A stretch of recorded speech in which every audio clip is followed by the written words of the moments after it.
That's kind of fun. I'm not gonna lie. Scootering. As I like that, it's like I got to get somewhere downtown. I'm gonna scoot. I recently let some of my employees like borrow my truck for deliveries, and so I was without a car up at Latah, but I needed to get downtown, and I like just took a scooter the whole way. And then like the next day, I was on Amazon. Like, am I gonna buy myself my own scooter? Because like it is kind of expensive when you take the limes. Right. Like, if you do like that ride, probably took me like I don't know, 12 minutes or something, but it's still like $16 each way or something like that. So then I was like, oh, you can buy your own scooter for like $180 on Amazon. Well, it's like they have the day pass, which is like $6 or something like that. No, oh, really? There's a day pass for $6? Yeah, something like that. I did not know I've never actually purchased it, so I don't know if that means like you get discounted minutes or something. I hope so, because I did the same thing. I had a buddy come over, and I spent literally, I think, for one day, like an afternoon, like $150 in scooters. Yeah. Because we go on, but you want to keep them because you don't want people to steal them. Right. So I'm like, oh, should I keep it? And then I had to keep resetting. It was like $160. Like, yeah. He's going, I should buy one. That's what I was like, dude. Yeah. Next day I was on there trying to find it. So. My Quinn and I one time took scooters from like my place over in Harris Ranch all the way downtown for a concert, which was super fun. But those were like, it was like a $30 ride each way. Yeah. So I was like, man, maybe I should just buy my own electric scooter. But then I've had a few employees get pretty messed up on those things too. Yeah. I mean, I definitely don't operate when under the influence. I definitely was showing off to my wife after we had a few drinks one time and then ate shit in the Trader Joe's parking lot. What, you were like watching you hop this curb and like because she's like very cautious, you know, and so she's like, I don't like this, you know, and I was just like, and then that's funny. You know, naturally. Have you ever heard we'll get into the interview here pretty soon. We're just ripping right now, but just ripping. Have you ever heard the theory that like you can learn everything you need to know about someone by how they play basketball? No. It's like I feel like the same can be said by like how they ride a scooter. For sure. Like, you know what I mean? Like you can make a lot of inferences about someone by like how they like what their style is on the basketball court. Like 100%. Basketball with them. Yeah, see, 100%. Like, who's super aggressive? Who's like pretty cautious? How do they move? Are they like looking to score first? Are they looking to pass first? Right. Like how someone plays basketball is like a microcosm of who they are as a person. Right. I also feel like the same is true for how someone rides a scooter. Like if they're just like showing off, hopping curbs, like looking for jumps, whatever, or if they're like very like, all right, I'm just gonna stay here. I'm gonna go my speed. I'm like, you know. Well, I played basketball with you, Casey, briefly. Yeah. What does that say about me? That's bold asking on a podcast. I don't know, man. Yeah, dude. This might be our last episode. So thanks everyone for tuning in. First you tell me my hair's thin. I mean, well, I didn't tell you. He asked the question if his hair looked thin. I said it looks a little thin. I mean, you know, what do you want from me? Would you rather? It's all the stress you put me through. Yeah. Okay. Spencer. Well, first of all, Spencer's nickname on the basketball court, Baby Shaq. That's what he told us back in the day. Yeah. I feel like you didn't know what you were stepping into. Like you didn't know what you were getting yourself into when you like signed up to play basketball. That first game, correct me if I'm wrong, you seemed pretty like nervous. You were like, "Oh, this is a little more serious than I was expecting." Well, it's the stamina, man. I mean, when you don't play that often, I mean, the amount of stamina you have to play. I mean, I'm good for like, you know, a couple minutes, and then if I had a sub, I'd be good. But that was crazy. That's the hardest part. No, you played hard. You're a hustler. Yeah. Which I think is true for you in real life. You play hard, a little bit of a bull in a china shop, like just going in after rebounds. Gotta like do what you gotta do. Throwing the body around. Oh, yeah, that's all right. We had a couple fouls, didn't we? Yeah, a couple people got pissed at us. Yeah. When you say us, I mean, you had a couple fouls. We're a team, dude. We're in this together.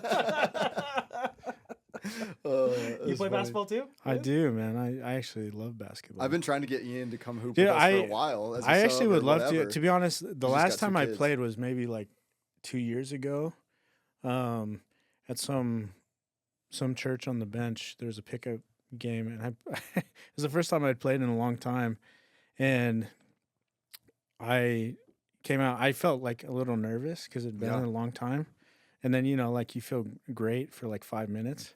Yeah. And then all of a sudden it's like your brakes are just gone, dude. It's like I think that was the biggest surprise is like, like stopping over and over and over. Yeah. Just like annihilated my knees. Yeah, and then I was like, just go to jello too. Yeah, I think I play like once a week and I still like a little nervous whenever games start. It's like, oh man, what if this is because there are some games that I'm like, I forgot how to shoot. Yeah. I'm terrible. That's why it's just instinct, right? And it's better that way. Or just foul someone right off the bat. Well, it's hard. It's hard when you don't do it consistently. When you play basketball frequently, feels great. Yeah. Yep. Yeah. You kind of get a little bit of rhythm for the game. But yeah, it's true. If you can turn your brain off a little bit. I remember one time I had to meet someone for a little happy hour before our 3-on-3 game, and so I had like two tequila sodas. I had like 2 tequila sodas before we went and played this 3-on-3 game, and I bawled out of my mind. And I was like, "Do I just need to do that every game?" Yeah, I was just like, it was just enough. It's like on the golf course, like it's like have John a couple Daly. drinks, and all of a sudden you just, a couple cigarettes, all of a few Diet sudden, Cokes. putts are falling, baby, because you're just not thinking about it. You're like, "Yeah, this is great. This is easy." Oh. Heck yeah. Well, we should probably introduce our guest. We've just been recording and just what is this again? ribbon. Well, yeah, what is this? This is called Chatting with the Boys.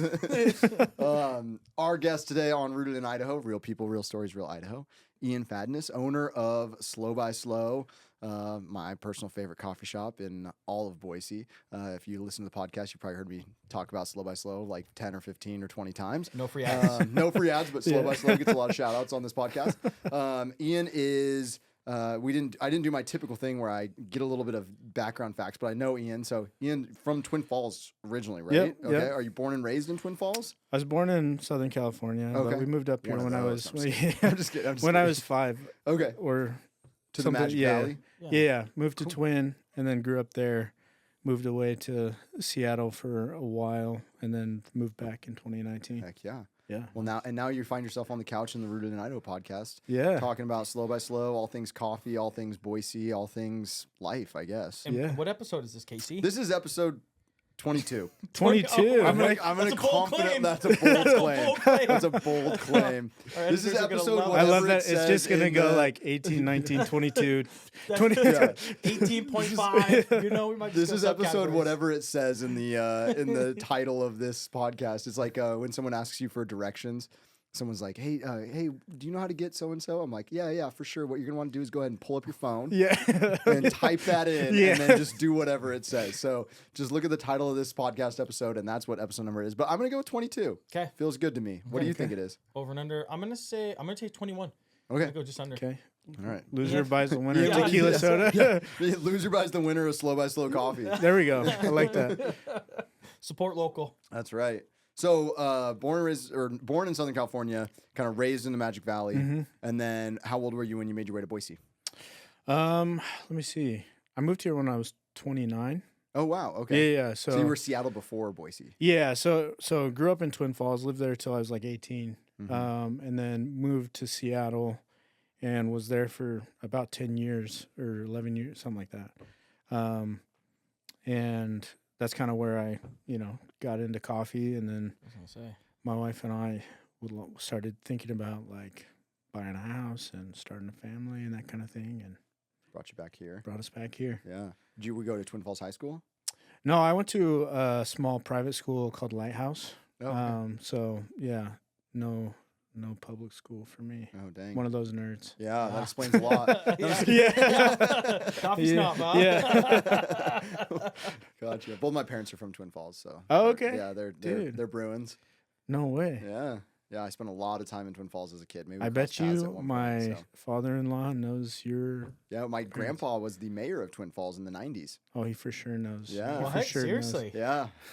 Yeah, Howard Allen was so my grandpa. You talked about have this on like podcast, some sort of like mayoral characteristics about you, so Does he? this that's makes very sense. Yeah. Spencer's Yeah. like, no, he doesn't. He doesn't need that. Take it back. Cut this Hey. out of the podcast. No. Hey, as long as I get around the PJ, I don't care. yeah. That's all I'm after. Yeah, so my grandpa actually owned a jewelry store in downtown Twin Falls, Okay. Sterling Jewelers. That's where my parents met because they were both working there for the summer. My dad was like helping out, and my mom got a job there, and that's how my folks met. And then my grandpa was in like city council, and then eventually mayor, and all that stuff. So anyway, spent a lot of time in Twin Falls as a kid. So Okay. yeah. Well, give your grandfather my Oh, he's Yeah. appreciation. he's past sense, but yeah. So, Twin Falls, though, what's the deal with Shoshone Falls? When does it open? When's it close? I know it's That random, is but a I'm just, good- I that is remember a I good drove by question. the other day and I'm like, it's not open. There's no falls. Like, what happened? Yeah. Well, I mean, this winter sucked. So, Mm. It kind of So, just depends on it totally depends, and it's definitely like early spring is the time to go because Okay. that's when like the most water is there. Yeah. By this time in the summer, it's like pretty dry. There's nothing. Yeah. Yep. Did you go down in the like down in the canyon a lot when you were a kid? Oh yeah. Yeah. I went down. There's well, I used to golf in Canyon Springs. Yeah. Total goat track. No So free ads, but Canyon Springs. yeah, dude, love Canyon Springs. I had a friend who his parents had a Blue Lakes. Oh, love Blue Lakes. So I got to golf there a couple times. But then we'd go to like Durkee's Lake, jump off the cliffs there. Yeah. And then also like kind of a little further out, there's some other lakes where there's good like cliff jumping and stuff. So all throughout the Perrine Bridge, one of the only, or maybe one of only 2 places in the U.S. where you can legally base jump. It's the only legal. Is it the only one? Yeah, the only legal base jump from a bridge, maybe. Okay. Something like that. Yeah. There's some qualifiers in there. Yeah. So, but I think it's also like the tallest legal base jump or something like that. It's crazy. I've actually walked out on the bridge and watched people jump. It's just crazy. Yeah. It is crazy. It is. Yeah. It is. It's nuts. I have never been able to get myself to do it, but I had grew up with lots of friends who did it. Oh, really? We're super into it. Did they do bungee cords off that, or is it just they do? Oh man, you see that video the other day? No. They forgot to strap up a girl. 3 guys picked her up and launched her off. Are you sure that wasn't AI? It could have been AI, but I know that stuff's happened. That's why I don't want to do it. Oh my gosh! Yeah, no, you know that is like the ultimate nightmare. Like, some people get nervous about like I forgot to lock my door when I left my house. You're like it's like, oh no, I forgot to strap in. Yeah, I forgot to hook that bungee cord on the person bungee jumping. Yeah, that's a bit of a whoopsie. Yeah, just a little bit. That's a my bad. Yeah. So Spencer. Go ahead, man. Spencer, rock paper scissors for it. Rock paper scissors. Rock paper scissors. Shoot. Dynamite, dude. Oh, okay, your turn. Let's go. Yeah. Your question. We spent a little time together. Look at that. You didn't even know. No, I mean, so you grew up in Twin Falls and then you moved to California? Seattle. Oh, I know Seattle. I thought California for a bit, but no. No. So yeah, from California to here, and then here to Seattle. Gotcha. Yeah. Okay. And that's where the love of coffee grew, was in Seattle. Yeah. I mean, kind of makes sense. A lot of coffee there, but I mean, I guess it sort of started here when I was like 18. I started like, I had a girlfriend at the time who like her mom had a friend who was into coffee, and so kind of introduced me to specialty coffee at the time. And then I had this experience in Denver around when I was like 20, 21 maybe, where I went to this random coffee shop. And I ordered a cappuccino, and I sat down to like read a book or something, and then I drank it, and it just rocked my world. And so I ended up going back, and I think getting like 3-4 more or something in a row. It was just like, this is so good. Let's go. It was kind of I need another one. It was kind of like golfing. It blew my mind, and so that kind of set the trajectory. What was it was just different than any cappuccino you'd ever had? Yeah, dude, there was like a sweetness and like fruit characteristics, and it wasn't like I grew up on Folgers and U-Ban. Yeah. And so I thought coffee was supposed to taste like, rubber tires and like, bitter and just disgusting. Robust and whatever. And so it kind of like opened my eyes to, that coffee can be delicious, and so I started like looking for coffee shops wherever I was and watching YouTube videos. And interesting. So when you were in Seattle, were you working in coffee, or were you like exploring coffee shops but doing something completely different? Yeah, well, at first I got a job working at this place that made like prepackaged frozen meals. And they had like a little coffee machine. People would come in and buy things, but they could order like an espresso based drink. And so I started like trying to make coffee on that thing, and I was horrible. But I like started practicing, and then there was a local cafe, and the owners, the husband and wife, they went through kind of a nasty divorce, and the wife and all of the staff left. And so it was just him running the cafe, and I would go there, every so often. And I went one day, and I decided to ask him if I could have a job. And so he hired me, and it was literally me and him.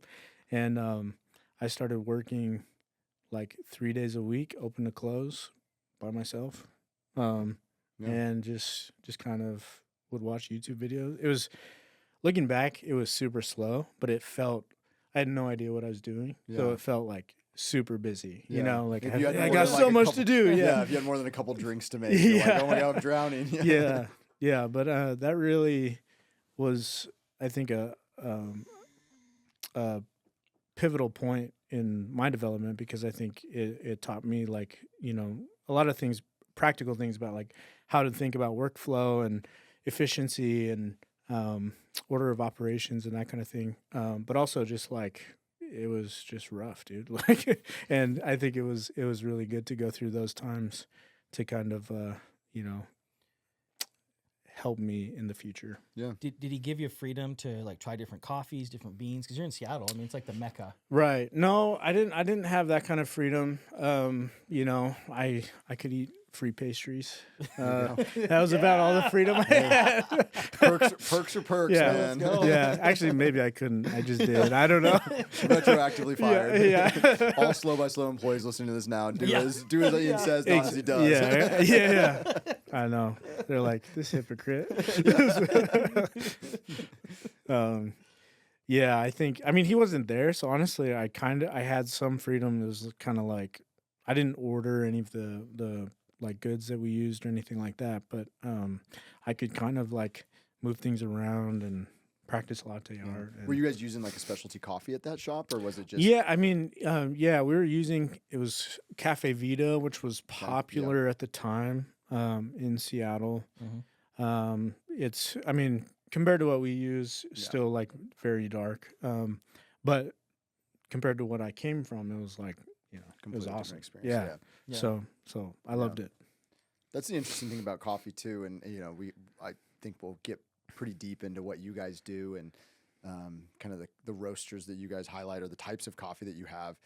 But coffee is one of those things that once you kind of go down the rabbit hole, like there's so much there. Yeah. And different people like different things, and I think like real ball knowers know what's actually good, but everybody kind of has like their own, like some people love that dark roast, like, you know, super, you know, robust coffee that doesn't have those like fruity acidic notes. And other people are like, you know, like Slow by Slow is for me the coffee shop that was really eye-opening to me of like, oh, coffee's this whole different thing, right? And I'm not even that deep down the rabbit hole. I just kind of know what I like roughly. Like, you know, there's so much more to it. But I guess what year did you come back to Boise, and then when did you? Because you currently own Slow by Slow, but you acquired Slow by Slow, right? Right.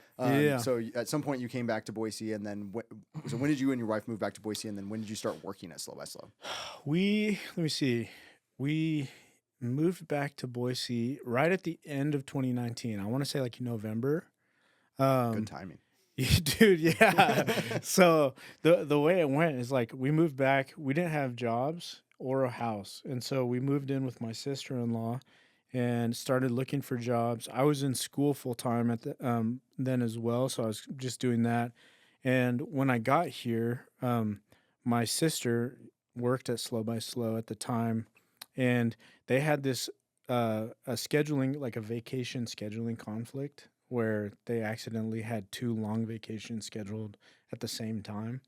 And so they needed like a little assist. And so my sister recommended me to the previous owner. And so he was like, hey, would you mind filling in? And so it was like, for sure. And so I did, and kind of turned into a regular fill-in thing, which turned into like a kind of a consistent part-time thing while I was looking for work.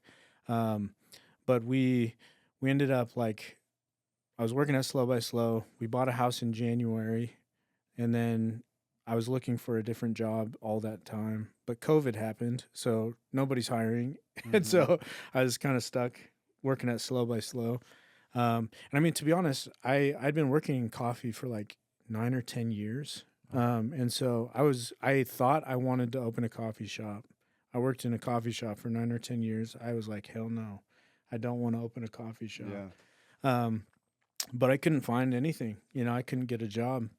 And so I kept working there and was still in school. And my wife and I had planned on kind of starting our family after I graduated.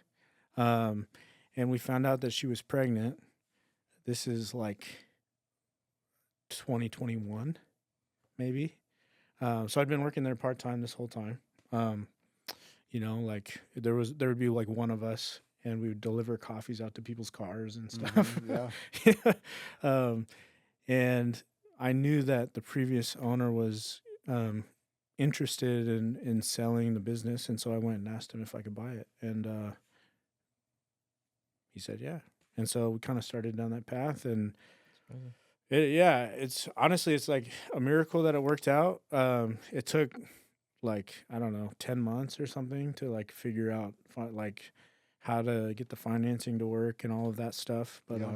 But it worked, man. And it was like, as soon as I found out my wife was pregnant, I knew like, this is the only thing I know how to do. So you got to make it work. Yeah. Yeah. Here we go. Some people go buy an expensive car. You have a kid. Yeah, exactly. And dude, the best thing ever. Don't necessarily recommend like buying a business and having a baby within like 2 months of each other, 3 months of each other, but not for the stress levels at least. Yeah. But definitely both great additions. How was it with the transfer of ownership with the community? I mean, how did they support you in that? And if they knew that you were the new owner, how'd that look like? Well, I mean, to be honest, it's great. I'm like, for anybody that knows me, I'm pretty low key. Like, I don't love like putting myself out in the spotlight or anything like that. So we didn't announce anything. I just kind of kept, and I had to work as a barista still. So, people sort of slowly found out, and most of the people that we serve on a daily basis are regulars, and we know them pretty well. So everybody received that great. And, Joe, the prior owner, he had a lot of friends as well. So some people were like, sad to not see him anymore and stuff. Yeah.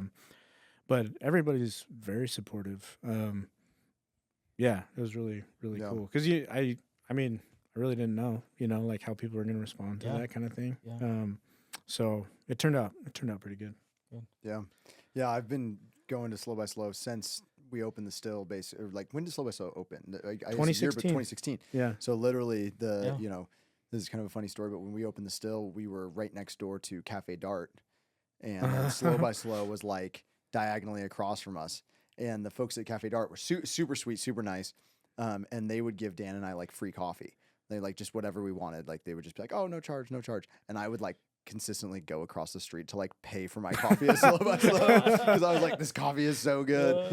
And so it's been fun for me too. Also, it's been fun for me to see the iterations of Slow by Slow over the years, because I was, I when Joe owned it, and like, Ryan and Mallory and like kind of like that whole crew was like the OG crew, and then like the permutation sense, and like you guys have always had just like a great crew of people, but then also kind of the changes that you've made to the not just to the brand, but like to the space itself. So I guess talk about that a little bit, of like how Slow by Slow was when you took it over, and then like, did you immediately know I want to change things up and like really do this thing, or did that like evolve over time, and how did it become what it's become now? Yeah, well, I think the space itself was always my least favorite thing about the Slow by Slow. Like, I love, the coffees a lot of the coffees we served, I should say. Like, community is great, location was great.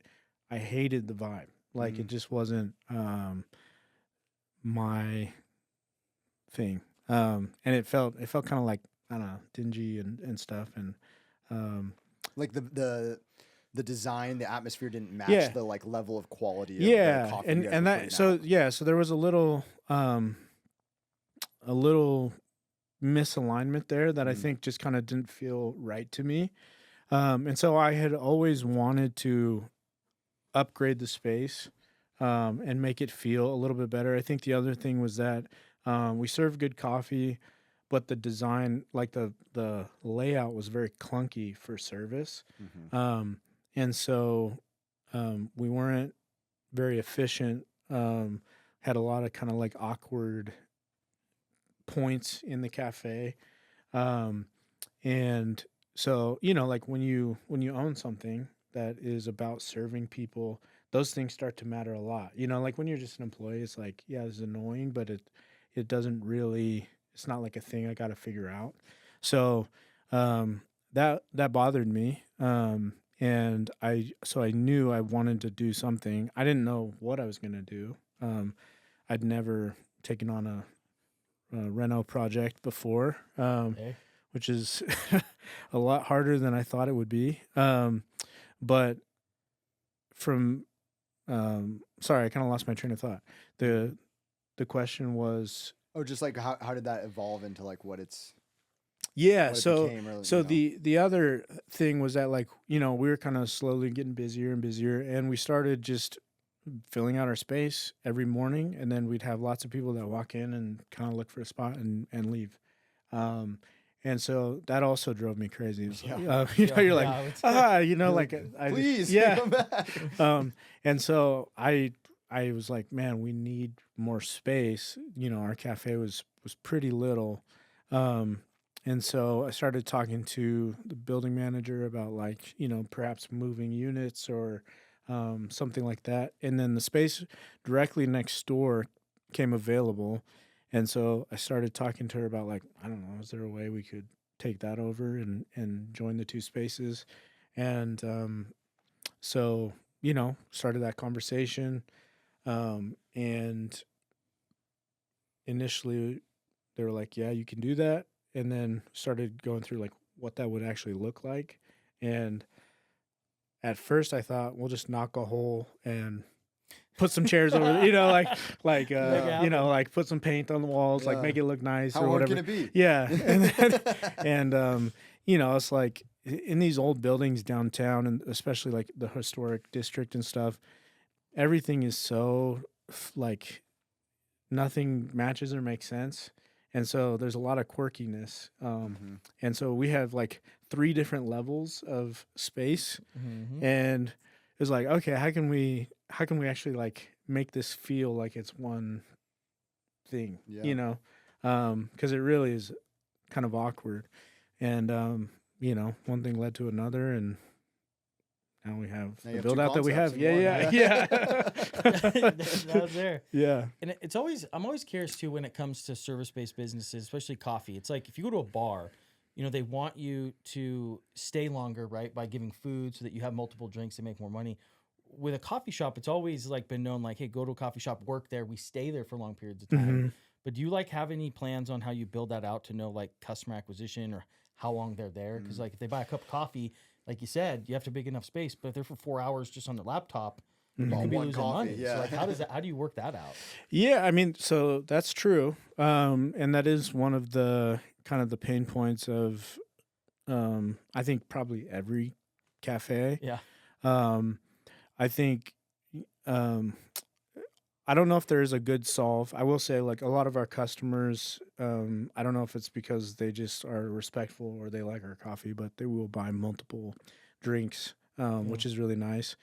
The other thing is, like, coffee is a little bit different in that, like, it's definitely a volume game, and most people, even though we built out like a space to be beautiful and to sit, and a lot of people do that, most of our volume is still to go.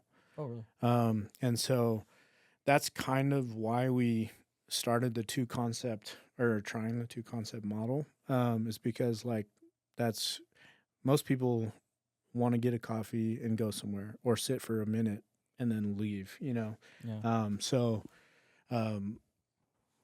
I remember that, like, Joe, previous owner, like, I love Joe, but like one of his solves for that was like to intentionally have slow internet.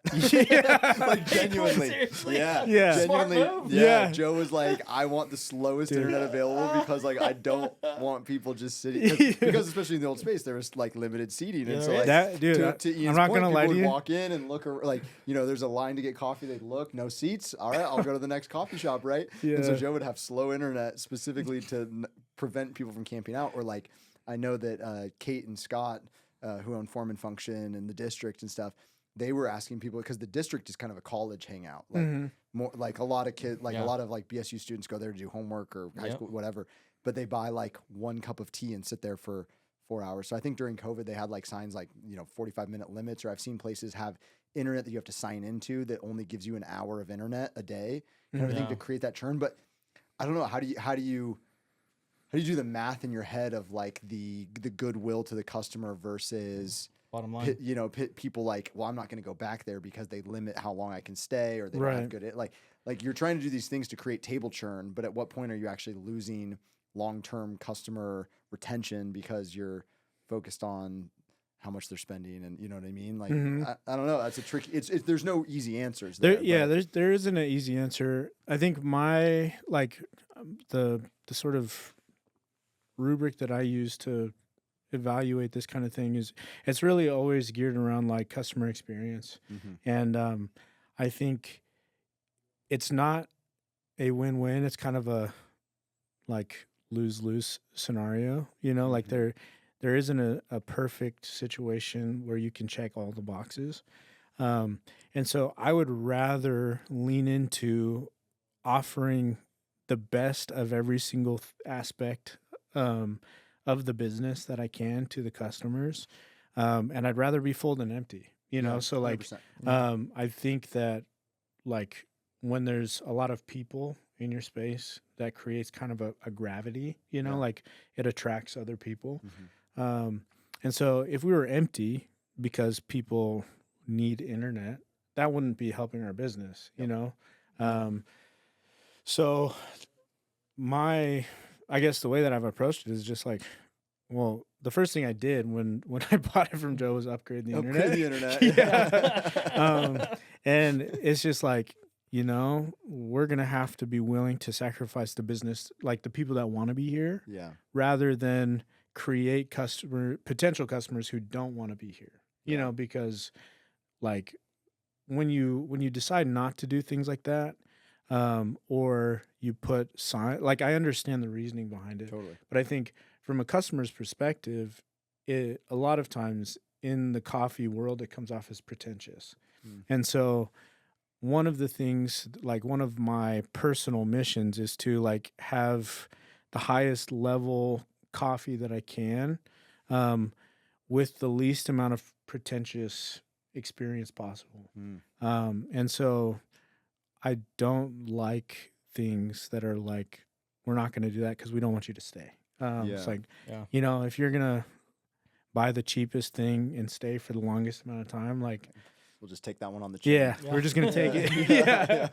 Well, I think you bring up a good point too, of like, if someone does come in and it's full and there's nowhere for them to sit, it almost creates this like, I want to come back here when I can't, it's like going to a restaurant and the restaurant's packed and you can't get in. You're like, okay, well, I want to, like, this place must be awesome. Yeah. So like, I want to come back, even if I don't come this time.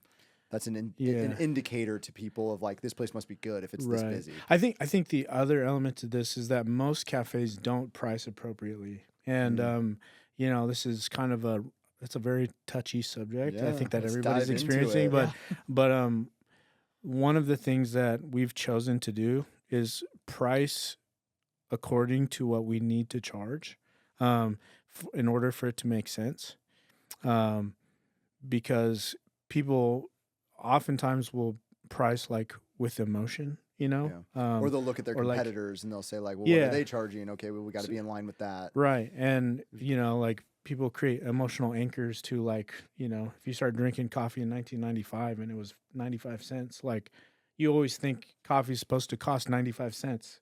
But the reality is that like coffee has exploded in price.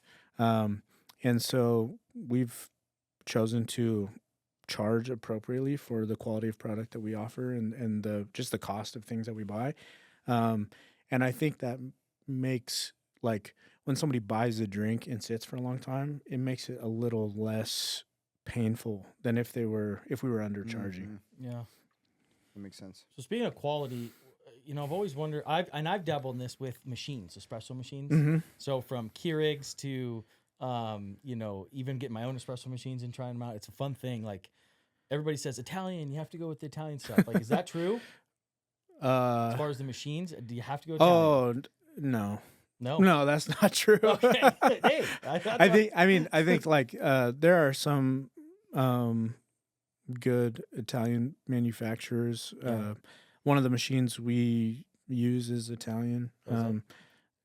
Yeah, well, the parent company is Italian, but there's a ton of great options, a lot of good like U.S. made options.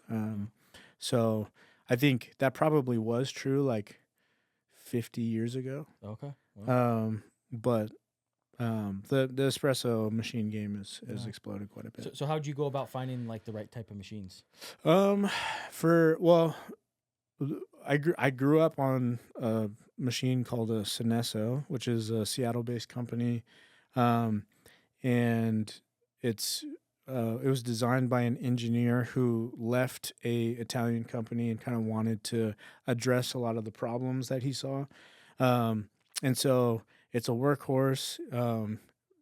Never have any issues with it. Like just built, and it's really easy to fix. Like when there are little things, it was designed to be fixed. And so was the first machine that I bought because I love it, honestly. It's great for a cafe environment. But we have two espresso machines. So the other one is called a Mod Bar, and that was chosen primarily for.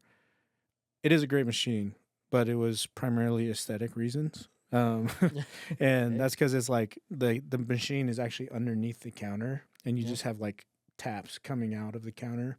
And so it just looks really sleek and beautiful. And that's why I chose it. Yeah. That's cool. Yeah. What are the things that, someone goes on to Amazon and they buy like their first espresso machine and they just see like Breville, or they see like whatever it is, like what are the primary differences between like an espresso machine that someone might have at home on their counter that they, bought for $200 versus like the next level up if someone's really into coffee at home and they maybe buy a machine that's like a couple $1,000s versus the machines that like you guys are buying that I'm assuming are over 20 grand. Like that's my guess. Yeah. Like $20,000-$30,000, maybe even more. Yeah. Like what is the difference in the process of making espresso between those different tiers of machines? Yeah. Well, so I think obviously the difference is build quality.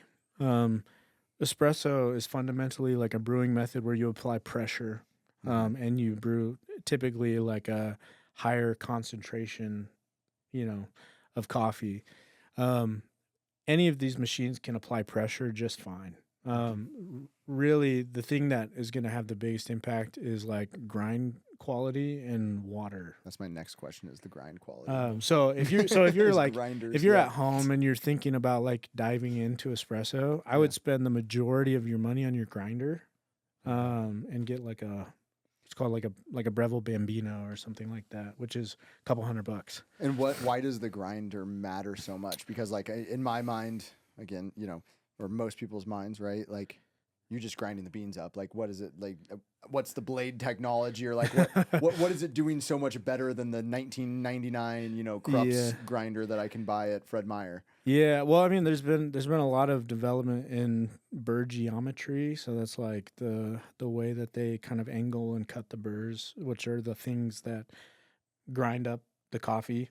And really, what you want for good coffee and good extraction is consistent grind size.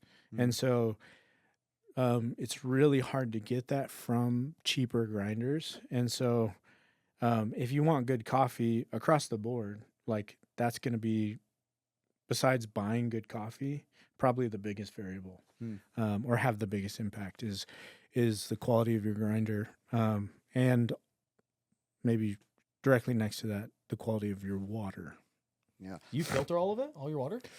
Yeah, we have like a kind of a bougie reverse osmosis system, and then we re-infuse minerals into the water after. I remember there was a day that I was at Slow by Slow. This was a year or two. This was before the renovation, where you were testing the water, like city water. We had like this whole water test kit. I was just happened to be at Slow by Slow that day, and so it was like you dip these different things in, and then you're testing like how much chlorine's in here, how much of this is in here. Yeah. Like you remember that? Yes, that's the worst because I'm colorblind, and so it's always like these things are it's like supposed to be a color match, and I'm like, I have no idea, dude. Ian's I could not like, tell. Where do you think this is? Yeah. Yeah. So yeah, that was fun. So we got paid for like an expensive test to kind of see what's in our water and get like a deep analysis, and then ended up going with like a pretty high end. Based on that test. Yeah. Did that change anything for you of like how you viewed the tap water system in Boise for like your home or anything? Well, I mean, I knew tap water in Boise is like pretty hard. I was actually surprised that the water in downtown is not as hard as I thought it was going to be. Huh. However, there is a decent amount of silica, which is like super, super fine. Sand. Yeah. And the only thing that can filter out silica is reverse osmosis membrane. Look at you, brainiac over there. Silica, he's like sand. Yeah. Just literally Dexter over here on the couch. It sounds smarter if you just say silica. That's interesting. But yeah, so ended up going with that. When you say what it's like when I was growing up, my grandparents had a soft water system and at their house, and like when you shower, you feel like you can't get the soap off, like you just feel like you're. I actually love that. I know it's like dude, some people hate it. I don't like it, dude. I think it's the best thing ever. Yeah, I'm like, did I get this soap off or not? But I don't actually know. Like, what is the difference between hard water and soft water? Like, is that a classification of some kind of minerals in the water? Yeah, and it's just Poindexter over here knows. I'm sounding over here. The specific minerals are slipping my mind. I want to say like magnesium and so soft water systems calcium. Strip that out. Yeah, lime, all sorts of different stuff that's in the water. Yeah. So just softens it, takes out the minerals because it's hard, right? Gets on like this because this matters for selling homes. It does. Yeah. Yeah. Well, no, I mean everybody does. A lot of people do they'll do at least a water softener because it's better on your appliances. Yeah. It's easier on your hair. Glass and stuff. All the lime scales gets all the minerals. Yeah. See, dude, you're leaving like skin glow on the table. Oh man. Exactly. Leaving skin glow on the table. But that reverse osmosis, it makes a huge difference, and that's why I can feel with coffee, with all those different flavors from the beans and stuff, like having water that doesn't have that taste of any of that, like really makes it a great. Yeah, well, it's funny because it's kind of like a new. It makes all the sense in the world, but people haven't really thought about it in like at least in kind of like a mass marketing sense until the last like maybe 10 years. But it's really grown in popularity. Your coffee is like 98% water. Yeah. And so it probably matters like how your water tastes. Yeah, sure. But in water everywhere, there's minerals, different amounts of minerals and different kinds of, magnesium, calcium. Yeah. So you said you guys sodium. are adding minerals back in. Yeah, and so we add magnesium and calcium back in. So we have it's like a 3-stage system. It'll get pushed through a membrane, get all the stuff removed, or like 95%. And it's just like getting optimized on the way out. Yeah, basically. yeah. So then it passes through this other part, and we can adjust like how much of the minerals go back into the water, and then it goes into the storage tank, and that tank is what goes to all of our coffee stuff. That's cool. Wow. Starbucks is definitely not doing that. No, but Starbucks is actually a great it's a great test case for this because like Starbucks drip coffee is super bitter. Yeah. But if you go to Starbucks and you buy a drip coffee and you take a pinch of like table salt and just put it in, it will literally taste far less bitter. Interesting. And become much more enjoyable. Huh. Wow. Fun fact. Yeah. It's a fun fact. Yeah. No free ads, but Starbucks with a pinch of salt. Because when I'm at home, I'll do black coffee. Yeah. Right, all the time. Yeah. And then like when I go out to a coffee shop, I will do like a latte or cappuccino. Mm-hmm. Right. And it has to be in a mug. Mm-hmm. No paper cups allowed. Oh, for sure, man. Right? Yeah. Every detail matters, man. It does. Well, I mean, like it's like with the foam and stuff. You put it in a cup, and then people are trying to sip out of the cup. I'm like, how are you supposed to enjoy that? Yeah. I mean, I don't mind drinking out of a paper cup. I pretty much exclusively goes quiet. Everybody's like, I don't want to. Talk about pretentious. Yeah. Wow. No, but I mean, I understand what you're saying. I think the experience. Yeah. I'm more that way with like beer than I am with coffee, but I get like, there's a lot of little details that make the whole experience a lot better. Yeah. And the ceramic is one of them for sure. Yeah. I have a couple more questions on the just coffee selection and like how you guys go about dialing things in. Mm-hmm. I know too much about Slow by Slow, so that's why I'm asking. But I guess number one is you guys are very intentional about selecting roasters. So for those people that don't know, here's my pitch for Slow by Slow, right? Slow by Slow is a multi-roaster. So you guys aren't working exclusively with one roaster. Mm-hmm. You're sourcing coffees from all over the world. Yep. You kind of have like your go-to roasters, but you're constantly offering things from different roasters from around the world. And so that's one thing I really like about Slow by Slow is I go there, I'm probably there 4 days a week realistically. And I get to try different stuff. I almost only get batch brew. Yeah. You guys always have amazing batch brews on, and it switches around, whether it's from Heart or whether it's, I'm blanking on the names, but right, like these really cool roasters. So what is kind of your criteria? Because I'm sure that you get a lot of roasters who are like, check out our stuff. Like, why not us, right? Or even some of the local roasters that you're maybe not working with, and we don't have to like, name names or like, say that they're like not good or anything, but like, what is it that you guys look for when you're looking at roasters to potentially work with? Like, how do you select these premium coffees? Yeah, well, I think to kind of address the local roaster thing real quick, like I am fundamentally like pro coffee shop, so like I have no ill will towards any other cafes, and I hope they all are very successful. And I think they are. Like, seems like a lot of places, Boise likes to support cafes, and so it seems like other places are popping. But I think anytime you're evaluating, like you're in a marketplace, you have to find ways to differentiate yourself and offer unique value to customers.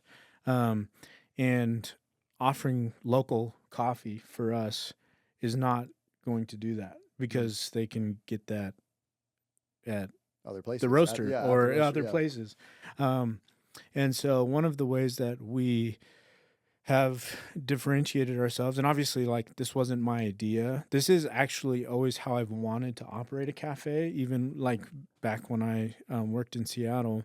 But we focus on sourcing the best coffees that we can find, and essentially trying to curate for our guests, like things that they can't really find anywhere else except for a few spots throughout probably the rest of the U.S.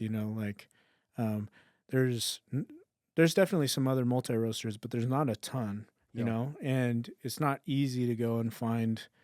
Freed hats and coffee from Norway and Amsterdam and Japan, and you know what I mean. And so one of the things that we want to do is just like offer what the rest of the world is doing to people in Boise to see what's up in the coffee world, because I do think you get kind of an idea of where like coffee fundamentally sort of like creates culture. And there's like kind of a bigger coffee culture, and then within each city, there's like a coffee culture or no coffee culture maybe. But that's what people tend to think of, when if you don't get out of that bubble very much. And so what I want to do is just help people see like what's going on in the rest of the world, and what's the like actual process of evaluating those coffees as they come in though? Yeah, because I've been there when you guys have been like trying new things, and sometimes I'll hear like, no, this one isn't, isn't up to snuff. Like, we're not going to bring this one on. So like, what is it specifically that you guys are looking for when evaluating? Does this fit into what we're trying to do or not? Yeah. So I mean, it's kind of a evolving process. I think in the past it has been primarily sensory analysis. Like, we'll cup coffees, we'll brew coffees, we'll look at coffees and see like, do they kind of like fit the criteria that we are looking for? And these are all, it's tough when you do that. I think it's good, but it's, you don't have any like hard data. It's just like, I think my tongue is telling me this, my eyes are telling me this, like, I think this is good coffee, or I don't think this is good coffee. Because sometimes coffee can be good like as drip coffee, but not good in like a latte or something, right? Yeah, for sure. And I mean, I think there is a lot of subjectivity to it, and so like, you know, there are great roasters that we choose not to serve because it's not within the parameters that we're really looking the for. Profile that you guys like. Yeah, but I think thankfully, like equipment, there's some equipment that's made it a little more accessible to actually get some real data, and so we recently have invested some money on a color analyzer and like a particle size analyzer and all this stuff, and so like we the the color, the way you rate color in coffee is called the Agtron scale. Yeah. And so we're talking about brewed coffee or like beans? No, like beans, like Okay. the color of beans. And so we are now kind of starting to like actually scan these coffees and trying to figure out like what our actual definitive lines are for like if you're roasting outside of this Agtron level, then we're not going to work with you. That's just, and so this gives us a little more like hard data, and then, you know, that should be kind of like in sync with our sensory. Yeah. So you guys have your platform and the way you want your coffee. Do you try to go different categories, like from light to dark and medium, just to give options, or is it? No, I mean, honestly, like I love coffee. I still love coffee. I probably love it more now than I did 15 years ago, 10 years ago. But like we kind of just serve what I like, which is which is like, hey, I mean, you own the business, man. Yeah. Well, so I mean, I shouldn't say it like that. Like the people who work at Slow by Slow also have input, but you know, people who like what I like tend to gravitate towards Slow by Slow. So so I think it's a bit of a we have a self-fulfilling. Yeah, similar. But I mean, at the end of the day, like if I don't feel comfortable serving it, then I'm not going to serve it. It's primarily like you guys are looking for the lighter roasted stuff. Yeah, we stick pretty firmly on the lighter side of the spectrum. Yeah. And you know, I think coffee is a fruit, and so like it should have some of those fruit characteristics, you know. Yeah. And I don't really enjoy it when that's all taken away. So because it's too dark, it has more of that leathery and cherry and. And I mean that's not to say that there isn't good dark coffee at all. I think it's like it's really a preference thing, and people can like multiple things, you know, like and when I go to my parents' house, I still drink whatever they have, you know, like whether it's the Nespresso or like a crappy cup of coffee is better than no coffee at all, is my life's motto. So. Although I will say that that's why God made creamer. I am actively working on building out a travel setup. Oh really? Oh yeah. Yeah, so that I can take the stuff with me. But but heck, I'll go for a gas station coffee on under certain criteria. Dude, you know, like I think my extreme caffeine one. Oh yeah, baby. My go-to is actually the McDonald's coffee. Oh yeah. I think it's for like cheap to go coffee. Yep. It's probably the best. Especially lattes. Okay, if I'm in a hurry, I'll get one from there. They're not bad. Yeah. I've never had one. I've only got drip coffee. But drip coffee at McDonald's, all right. Sometimes it rips. Yeah, let's go. McDonald's really needs our advertising. Yeah. If there's one thing we can do for the world is advertise. Only if you're in a hurry, right? Other than that, you need to go. You need to go Slow by Slow. Exactly. And then a follow-up question on that is the process of like once you guys have selected a coffee. I know that you go through a pretty painstaking process to like dial in the extraction, the infusion, the am I using the right terms? The pre-infusion, the extraction, like the grind level, like how many grams specifically of coffee for each different one. So like, I guess tell us about that, the intentionality behind that of like, okay, we've decided that we're gonna use this coffee from this roaster and we're gonna have it on espresso, and then like, what does the process look like to get it quote unquote right? Yeah. Well, I mean, I don't think there is such a thing as right. There's like preference. And in terms of like coffee taste, like my dad likes it super strong. You know, we talk in terms of like ratios of coffee to water. And my dad would have like a very strong or like a small ratio of coffee to water, meaning it's like super intense. We pretty much stick with what would be considered in the specialty coffee world to be industry standard of like 15 to 17 grams of water per gram of coffee. And then we will brew multiple coffees to find essentially the concentration that we want. And we'll adjust the grind size to impact extraction just a little bit more. And so once we do that, we'll do what's called refracting. And so we have a refractometer, which is just basically this little thing that shoots like a beam of light through the coffee.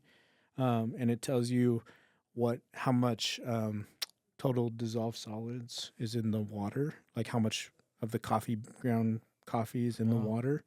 And from that, we can figure out what our extraction percentage is. And we have kind of a rough target range, but it's really like it's pretty broad. It depends a lot on how the coffee's processed. And so how long does that process take to dial in before you're like, okay, this is the recipe for this coffee to be on our espresso line? Well, it depends. It really doesn't. It may be like a 20-minute process or something. It depends because, you know, like I think coffee is also like we dial in coffee well when we are in collaboration with each other.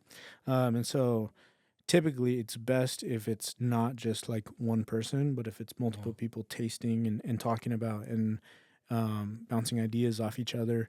But we do that on shift, like on our bar while we're still making people coffee. And we've been too busy to really do it. And so it takes forever and it's really in the way.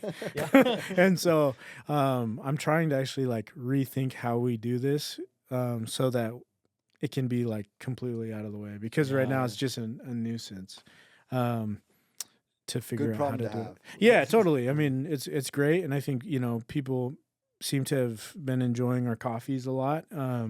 And so we also like going back to price a little bit, you know, like we sell like super high quality coffee and we charge appropriately for it. But I think to me, that means like we better be dialed if we're going to, you know, charge $7, $8, $9 or whatever for a cup of coffee, like it better be good.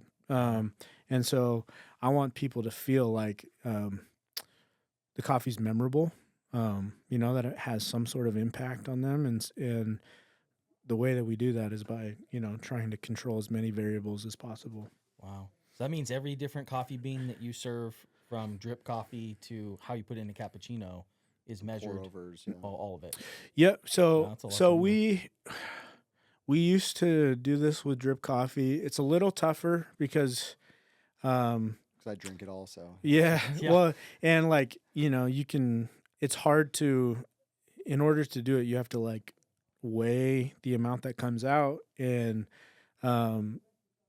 do when you're, you know, brewing a half gallon or a gallon or whatever. It's like it's a little tougher to have. Our scales don't actually like handle that much liquid, like they can't weigh it. So we don't really do that anymore. I do like on occasion just to kind of, you know, check in, but like the process is pretty dialed and pretty consistent with the drip coffee. And we don't rotate as frequently as we do with pour overs and stuff. And also it's like, you know, $4.50 versus $9.10 up to, you know, $14 or whatever for. So there's also a little bit of a price differential. Yeah. And I heard too, like coffee can have, especially the beans once they're done, can get mold. Is that true? That like has mold in a lot of it when they get dried? So I do think that that does happen. That can happen with. I mean, it can happen with any organic product. But when you process coffee, especially like naturally, what you're literally doing is they pick ripe cherries and then they let the cherry rot off of the coffee. And when it's done well, it produces like really vibrant, fruity, juicy coffee. But when it's not taken care of well, there's too much moisture and all of this stuff, like it can, mold can get in there for sure. Yeah. And so typically like that's going to happen more in a commodity coffee setting where it's like, mass produced, cheaper coffee, mass produced. We're selling this, like thousands and thousands and thousands of pounds to McDonald's or whatever. And so they're just, trying to handle this like gigantic amount of coffee and you can't really quality control that super well. Going back to the space and the renovation of the space, you guys, what was the award that you guys recently won? Or it was a design award. Design award. I can't remember honestly what it's called. It's like it was at the World Coffee Expo in San Diego, the Cafe Design Award. Yeah. Pretty cool. Yeah, it was very unexpected. I was gonna say, were you like, did you know you were in the running for that even, or was it? Yeah, just like no. We made a conscious effort to like submit. It was literally like an hour before the deadline, and we had a young kid like bike over and take photos that night to submit, like because we didn't have any professional photos, and the space wasn't finished. I mean, still not, but I don't know if it ever will be. But we submitted, and basically it's voted on by like the people there. There's some different categories. There's like branding design and a few other things. And so they vote on like the best. And so people can submit from all over the world. And we won. So I was very surprised. Yeah. No, I mean, I'm not like the space is awesome, and it's so unique because I think that in the last, call it 10, 15 years, like everything's become so like there's like trends, right? And the trend has been like these very modern, white, sleek kind of, we all know the look, like we're kind of in a room like it right now, right? Where it's like white with like the light wood and like the, the stenciling like prices and everything like that. Like every coffee shop kind of copied that model. And so you guys really like took this turn to like lean into these rich colors and just like a unique design. So it's yeah, cool. Well, it's interesting because it used to be that like when you go to a cafe, you could tell if it was a quality, like a third wave cafe or not, based on in part the design, the interior design. But I think with like Instagram and stuff now, it's like every cafe recognizes that like if you copy this blueprint, people will come and think that you're some specialty. Yeah. And so it's kind of like lost its like meaning. Yeah, exactly. Yeah. And so I think for us, this was another area where it was just trying to figure out like how do we just do something that's different, like try to think outside of the box a little bit and go the other way. Because, I mean, there's nothing wrong with, bright spaces with beautiful lighting and natural lighting and soft woods and, like everybody's popular for a reason. But it is pretty common. And so that was one of the motivations, was just trying to think about like how can we stand out in the marketplace and offer our guests a unique experience that matches like the quality of coffee that we're serving. It makes you feel good, like if I'm in a hurry going somewhere, that's why I go to McDonald's or go somewhere. But if I go to a coffee shop, it's like, it's nice, right? It makes you feel a certain way. And then when you have that good coffee and you have a good range, right? You can get an expensive one if you want it, or you can get drip, right? And still have a good cup, right? And I think for us, like we want it to be dialed across the board so that you feel like no matter what, you're getting something that's truly delicious. But I also think like, context matters when it comes to enjoying anything. And you can have the best tasting cup of coffee in the world, but if it's with, bad service and the place is a mess, like it's not going to come like you're not going to perceive that as great. But if you come in and the music's dialed and the baristas are extremely friendly and they seem to genuinely care about you, and the coffee is dialed and the space is really kind of thoughtful and interesting, then I think that's the recipe for a great experience. Yeah. Well, I think you have it nailed, dude. That's awesme. I want some coffee right now. Let's go. I mean, I appreciate that. I think it's one of those things where, like, I don't know if I'll ever feel like I am satisfied with where, because you spend months and months and months working on this thing and addressing problems and all you see is like the stuff that's not done or not exactly the way you kind of were initially planning. But I appreciate, like the feedback is really, it's good to hear. Yeah. Because I think the proof is in the pudding a little bit too, of like just,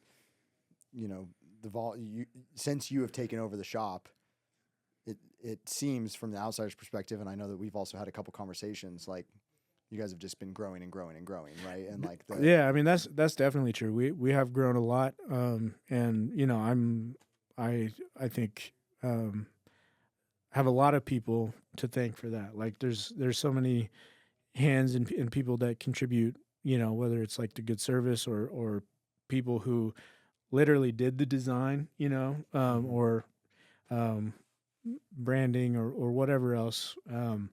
There's like a lot of things that came together to kind of help us grow to where we are now. So I'm just thankful. Yeah. And it's cool that you took the brand that existed, but like kind of put your own right? Like it's like a completely different brand than it was, but it's not at the same time. Right. Well, it's like that. So Joe, like the original brand that Joe had is like, I loved it. I was like, man, it's right up my alley. So I kind of had a little bit of connection with it from that point. I didn't love the space, but I think it was easy for me to just take that and kind of run with it. And it's funny because like where we are now is not at all what I thought we were. Like if I would have envisioned a cafe that I would have designed before I bought the space, it probably would have been much more similar to, the traditional idea of a nice cafe. Yeah. But that's also a testament to Boise. And again, I say this all the time on the podcast with Kasey and I, but it's why we do local business owners, right? And talk about why the community rallies around so many people and such, especially when you do such a good job, right? Yeah. Take care of your customers. Yeah. I mean, I think one of the things I love about being here that I think when I was in Seattle, it felt like you can open up, a 5-star whatever on any block and you're not really contributing to this, like the welfare of the city. You're just kind of like another drop in a bucket, it all kind of feels the same. But here I feel like you actually have the opportunity to make a positive impact through, whatever good or service it is that you offer. And you can actually do something that's meaningful. And so I love that. I think it's really motivating and makes it, makes me want to be more creative and like try things that because in one sense, it's like when you do something cool here that people haven't seen before, people really rally behind that and can like take pride in that a little bit. Yep. And so that's kind of what I would like to do is just have leave a little positive mark on Boise. I love that. Heck yeah. Well, you've drank so many cups of coffee. You have a successful business. Like, what is your go-to coffee? What is your drink? Is that a loaded question? No, it's it may surprise people or it may not, but I literally will drink an espresso, not a Nespresso. Ooh, be careful there. No free ads. And a black coffee every day. That's pretty much it. Okay. I don't espresso, one black coffee a day. Yeah, I mean, so like, yeah. So it'll either be like, if I'm just coming into work, typically it'll be batch brew. Yeah. If I'm at home, I've kind of reinvigorated my love for home brewing, and so I bought a sweet home grinder, or a hand grinder, excuse me, and have been kind of messing with some brew methods and like pouring styles and some other like nerdy stuff.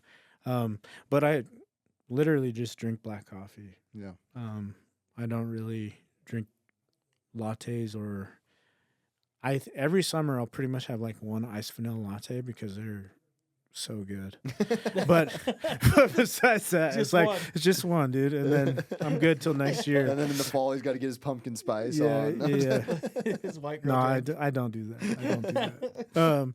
I don't disrespect anybody who does, but I don't do that. But yeah, I just love black coffee.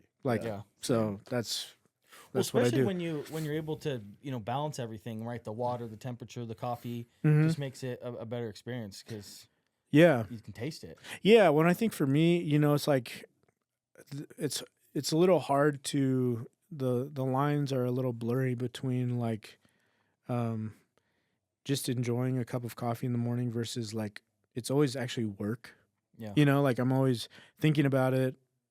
Is there an adjustment we can make? Is there, should it be better or something like that? So my morning cups are also kind of a part of the process of just like working.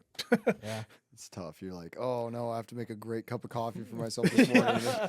For research purposes. Yeah, I actually feel like I can't ever get out of coffee because I couldn't afford it.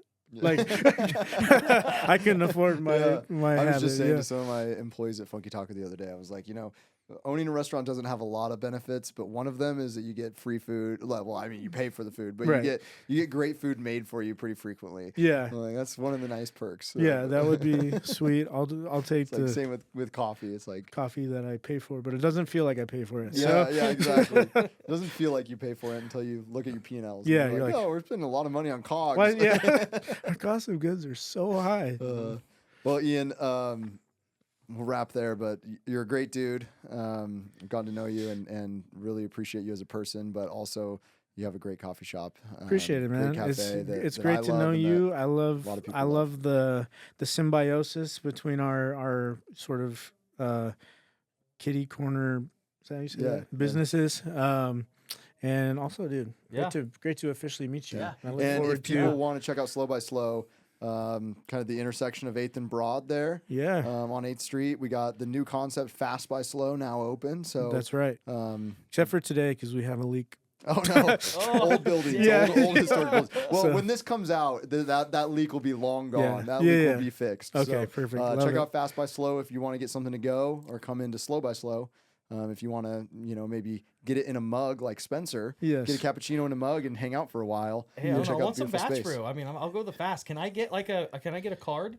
Right, just pay ahead like for 30 days. So I am trying to figure out a thing. I feel like I've been pitching this for a while. I know. I know. I feel like we can actually. Can you beat Panera's price of $9 a month or whatever it is? I'm just kidding. Absolutely not. But I feel like the Disneyland like Fast Pass just makes so much sense. It does. And so I'm trying to figure out a way to make that happen. We'll be your testers. Okay. Whatever you need. I'll give you a Fast Pass. Fast by Slow now you can get a 16-ounce batch brew if you want to get That's crazy true, dude. with For those who have a long day ahead of them, we got you covered. Clients, right? They're in my truck. I could be like, hey, we're going to go get the Fast Pass. Yeah. Literally put my hazards on right out front. Let them go in and come back out. Let's go. Risk it. I have thought about we should do like a no-ticket guarantee or something like that. Like, we'll be so fast, we swear you won't get a ticket if you park illegally. I like that. Yeah. That's so funny. Well, go check out Fast by Slow or Slow by Slow. Grab yourself some delicious coffee. Say hi to Ian. The whole crew there is really nice. And Ian, thanks for coming on the podcast. Yeah, guys. Thank you so much. Yeah, appreciate it. All right.